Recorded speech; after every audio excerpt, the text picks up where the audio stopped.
Alright, so here's a quick tip. This one is actually kind of a handy one to know. If you need to solder anything, particularly heavy cable out in the field, or actually you just don't have a soldering iron that's powerful enough, get yourself a butane lighter. I bought a 5-pack of these on eBay. It was like 10 bucks. They're refillable, so you can use them wherever, but they you know, give out that lovely blue flame.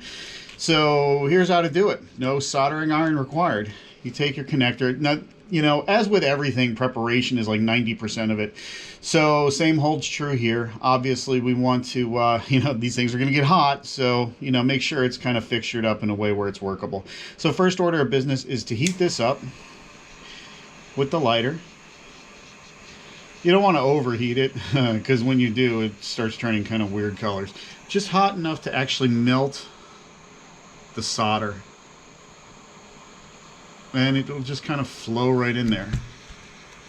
And once it's actually flowing, all you got to do, you can feed in a good amount.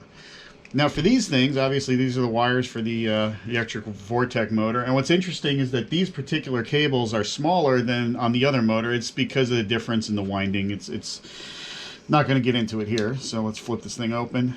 And you want to take the second cable and just kind of, or the second part of your connection, whatever you're soldering, just kind of heat it up a little bit, give it a little bit of solder. Now what you're going to see flame-wise is going to be the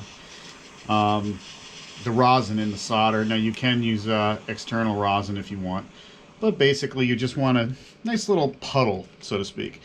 And then all we got to do is move this thing under. Now I want a little bit of pressure because I don't know if you saw it, but there was a little bit of drippage going on with the solder, so we just heat this up again. Now you want to get solder on both ends of the connection because, you know, fresh solder, even though that these cables are tinned, you still want to make sure you get a good flow.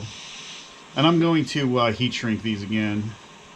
So we are plenty of temperature here, I think. And once you get it plenty hot enough, the solder just literally flows right in. Try to do this in a place where you guys can see. It's literally just that simple. This is by far the best way, rather than trying to use, you know, a gun or something else. You know, these lighters are freaking awesome for this. This is the greatest thing ever. Any kind of connection, whether it's, you know, as long as it's fairly heavy gauge, obviously, you're not going to be doing any kind of fine soldering, and you have to be careful not to melt the insulation, but you can see the damage to the heat shrink is really minimal. This works way better than soldering iron or a soldering gun, solely because you end up putting less heat into the part because you're using a more intense heat in that specific location. So that's how to solder heavy connections with nothing more than a butane lighter. There you go. Don't forget to click the bell and subscribe. More to come.